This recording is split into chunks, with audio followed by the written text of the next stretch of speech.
Hey, it's Electric Canuck. Welcome back to another video. It's been about, 6 months now since I upgraded my Tesla Model Y to this lovely 2023 Tesla Model S. And I wanted to do a video, but I wanted to take my time and really get to know this car before I did this video. But in today's video, I'm going to talk about what are the differences and what can you expect if you upgrade your Tesla Model Y or Tesla Model 3 to a Model S, and I guess a Model X too would probably apply. First up, let's talk about the exterior and the differences between the Model S and the Model Y and Model 3. And I guess it's going to be a little bit subjective for everybody, but I personally love the styling. It's got some beautiful curves to it. It's very sleek. And I think one of the differences for me, especially with the Model Y, maybe less so with the Model 3 Performance, but definitely with the Model Y, I think the Model S has this, I call it a quiet aggressiveness to it. And it's really hard to explain because at some angles, it really passes for a four-door sedan, which is what it is. But then at certain angles, it just looks mean. It looks hungry. It looks like it wants to tear up the road. It's really interesting, the styling cues and the way that I think Tesla has pulled that off with a sedan. I absolutely love it. All right, now let's take a quick look at the wheels. Let's kind of drill into those a little bit. Now I opted for the 19-inch, which is the stock ones that are offered with the Model S at no extra cost. And I did this because for me, range is still king, even though this car gets around 650 kilometers, around 400 miles of range. I like to just go for efficiency. I know there's a lot of people out there who will immediately swap these out and put something really cool aftermarket on it, and that's fantastic too. For me, I was going for efficiency. And yeah, the range is absolutely unbelievable. Another kind of big difference between Model 3 and Model Y, more so the Model Y, but still a huge range difference. And coming from the Model Y, it's very noticeable, that extra 130 or so kilometers of range, 70 or 80 miles. So, all right, so that's the exterior, the tires, the wheels. Let's get into the interior next. This segment is just going to be an overview of the interior and the differences between Model 3, Model Y, and the Model S. Then we're going to get actually in the vehicle. I'm going to show it to you in more detail, but just my general thoughts. I think the interior is one of the biggest places you're going to see the differences between the Model Y, Model 3, and the Model S. First off, the materials just seem more luxurious. There's fabrics in there. There's Alcantara. It just feels much more premium, and in my mind it competes with those other brands that tout themselves as being so great at doing interiors. I love what Tesla's done because they gave that luxurious feel without adding like a ton of buttons. Matter of fact, there's no buttons, which is the way I prefer it. All right, so the other really big difference, other than the the more luxurious feel, is going to be that driver's center display. And coming from a Model Y, and previously to the Model Y, I drove the Model 3. I didn't realize how much I missed that driver instrument cluster, especially with the Yoke. When you pair that with the Yoke, that screen, that driver's screen, it's just beautiful. I can't wait to show it to you. You know what? I'm so excited. Let's just get in the car and let me start showing this stuff to you guys. Hey, we're in the interior of the Model S now. Let me show you some cool stuff and some key differences between the Model 3 and Model Y. Okay, first up, wow, I don't even know where to start. Let's just start with the Yoke, because that seems to be one that everyone seems to ask about. When I ordered it, I got the Yoke obviously, and I wasn't sure what to expect, and I am so happy with my choice. I'm telling you, it's a new way of driving, and it's a better way of driving, in my opinion, in my experience. It just gives you an unprecedented view of the display on the driver's side. And also, I feel like you can see a lot more of the screen without having the wheel up here like that. I love it. And there is one thing I don't love though. Not everything is roses with the Yoke. I absolutely hate and I'm using the H word, the implementation of the horn. So the horn is a capacitive button right here, like that. And especially, I find like I'm better now than when I first picked up the car. But man, trying to find that horn that first few weeks was really something, because what's everybody used to doing? Hitting the center like this. Why the horn is there like that, I don't know. My understanding is that every Model S since December of 2021 actually has in the center of the yoke here the proper positioning for a horn, so you can just kind of press it. I can actually feel it when I press down on this. The last tweet that Elon made was probably a year ago, if not more, where he said it's just pending a software release to enable the horn to be in the center. If that happens, I'm going to jump for joy, because let me tell you, in a split second, trying to find that, yeah, forget about it. Apparently they say you could just mash it like this with your hand, but then you turn on the wipers and you do everything else at the same time. So I don't know. It looks like you're in a frenzy. Love the yoke. Love the yoke, though. That's the only thing I don't like is the horn. Okay, let's talk about the driver display screen here. As I mentioned, I didn't realize just how much I missed having a driver display. This is going to be subjective. People are going to have different opinions, but I think if you're moving from a Y or a 3 into the S or X, you're going to really appreciate having that driver display. All the driving visualizations are going to be in that driver display in front of you, and it's not going to be on the center screen here like it is with the Model 3 and Model Y. It's just more real estate, more screen. I love everything about it. We're going to go for a drive in a bit, and you'll see a more detailed kind of the flavor of it. But right now, that's just kind of my commentary. Okay, speaking of screen, let's move to the next thing. This is a 17-inch screen, which is, I believe, 2 inches bigger. Bigger is better, right? Which is 2 inches bigger than the Model 3 and Model Y screen, at least currently. And the extra real estate is great, and you can do things that you can't do on the Model 3. Like, for example, you can move things around like this, kind of just put things in different parts of the screen. And I really like that flexibility of being able to do that type of thing. So love that. But that's not the party trick yet with this screen. The party trick is actually if we go into the settings here, and we go to the, where is it? The display, and you can actually configure it to be flat center. So like it is now. So now it's flat center. You can configure it to point kind of towards the passenger, which is great. You can have a little less arguing on that drive. Just here, watch what you want while we're on that long road trip, which is great. And I normally just keep it in the orientation where the screen is pointing towards me. And this is one of those things where I wasn't sure exactly how much utility I was going to get from this and how much I would love it, but it's fantastic.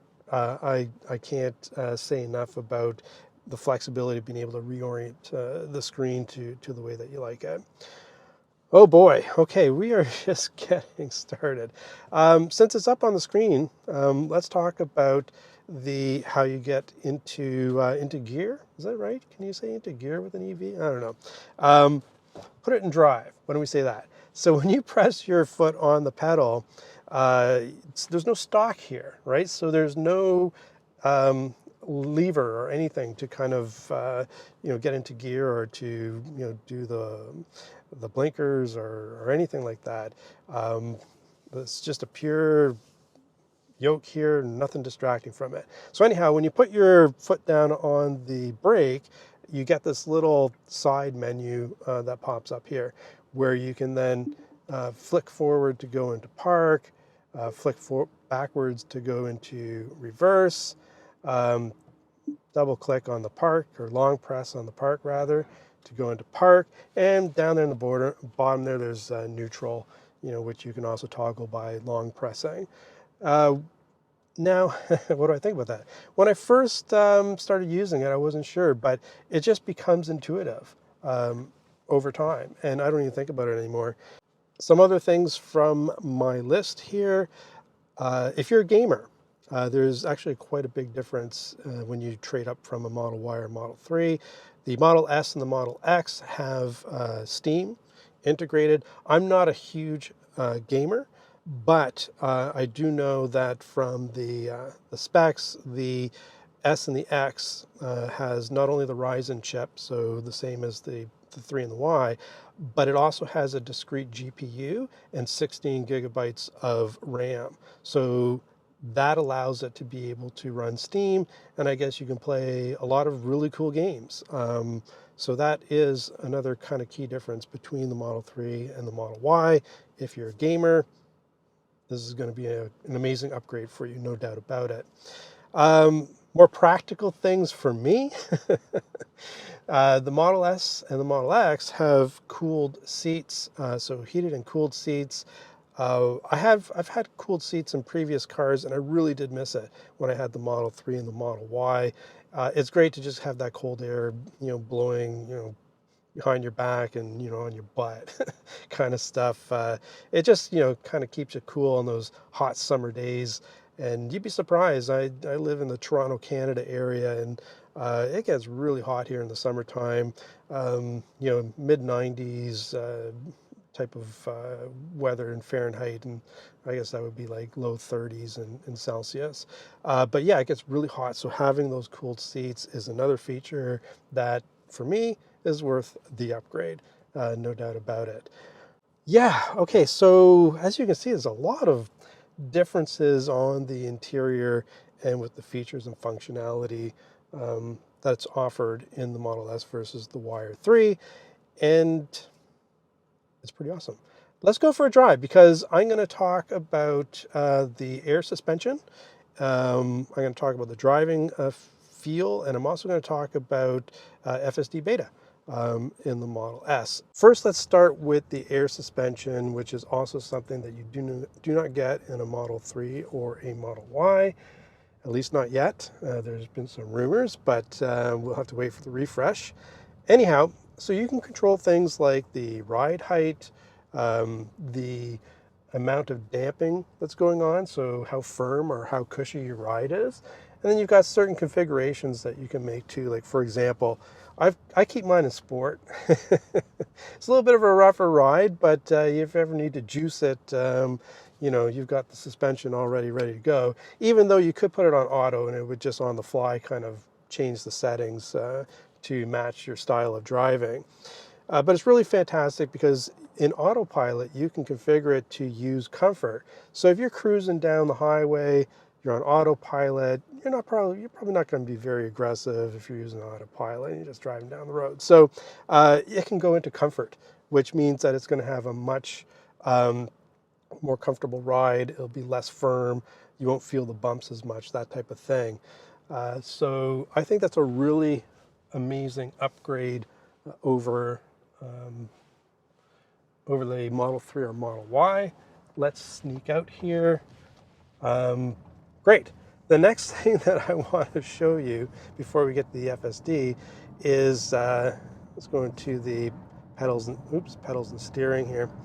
So we have different driving modes here. We have chill, we have sport, and we have insane. So I have it on insane right here, and it is insane. I can't imagine the Plaid. Like, this is not a Plaid. I just can't imagine what the Plaid would be, because this insane mode, I guess 0 to 100 kilometers, 3.2 seconds. But you just, like, holy Jesus, like, what the, right? Like, it's insane. So that never gets old, by the way. You just all day long like this, baby. Oh, it's too much fun. I can't believe I haven't gotten a ticket yet. So yeah, I mean, you can do the performance boost, the acceleration boost rather, in a Model Y, Model 3. And of course the Model 3 performance is no slouch, but this is next level, right? And then the only level above this is the Plaid. But I can't imagine how much more joy that plaid's going to bring you when you push that pedal down to the floor, because this is already insane. Okay, so that's insane mode. Let's go and check out full self-driving beta. Now, oops, sorry about that. Let's wait for it to get the little wheel there. Okay, I did not buy FSD beta, and I just don't believe it's worth the 20,000 Canadian dollars plus tax, or the 15,000 US. Maybe one day, you know, when you can sleep in your car and it can drive you, 500 kilometers, 300 miles, between your destination, then perhaps, it's going to be worth it. Right now, I just can't justify it. But I did get the FSD beta through the referral program. For anyone that's used my referral link, thank you so much. It allows me to continue to make videos about FSD. So I really appreciate it. If you're thinking of buying a Tesla Model S, consider using my code so I can keep bringing you these videos. All right, full self-driving in a 2023 Model S versus I had a 2021 Model Y. It's really the same experience. I do have upgraded cameras in this one. I'm not sure about whether or not I have hardware 4. I think there was some transition there, and Drive Tesla Canada, the editor there, Darren, did a really great article about, it seems like some of the Tesla Model S's were coming off the factory line with the new cameras, but not hardware 4. Very interesting. But anyhow, so the cameras, yeah, definitely, like, the most noticeable thing when you look at it, see if I can find it here, is that it's wide. The pillar cameras are like wide angle, so are wider than the previous generation of cameras. The resolution is also sharper, no question about it. These are upgraded cameras. Let's see here. So anyhow, I don't see a huge difference in how FSD beta behaves in the Model S here versus how it behaved in the Model Y. It's the same thing. I mean, sometimes it's so impressive, you can't believe that the car is doing that. Just totally amazing driving itself. And there are times where it's frightening. So it's a little bit Jekyll and Hyde, but it was with the Model Y too. But I'm glad to have it, and I think that if you have some referrals and you can get the 3-month trial for free like I did, it's 10,000 points, then it's certainly worth it. One of the things I don't like is that it'll just blow past a speed sign like this, where it goes from 80 kilometer zone to a 50. I don't know why. I think they were supposed to fix that as part of the recall, but it really hasn't been fixed. It'll just kind of blow through that speed sign. So there's a ways to go, but I'm happy to have it. And, it's still amazing technology. And I think no other manufacturer really has anything like this to this extent. So, yeah, I'm happy to have it. I just don't think it's worth 20,000. All right, this has probably been a pretty long video, and sorry, there's a lot of stuff to get to. But thank you for watching. I do appreciate it. Sorry I've been away for a while. I will make more videos after this one for sure.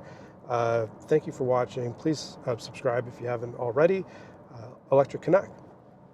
Over now.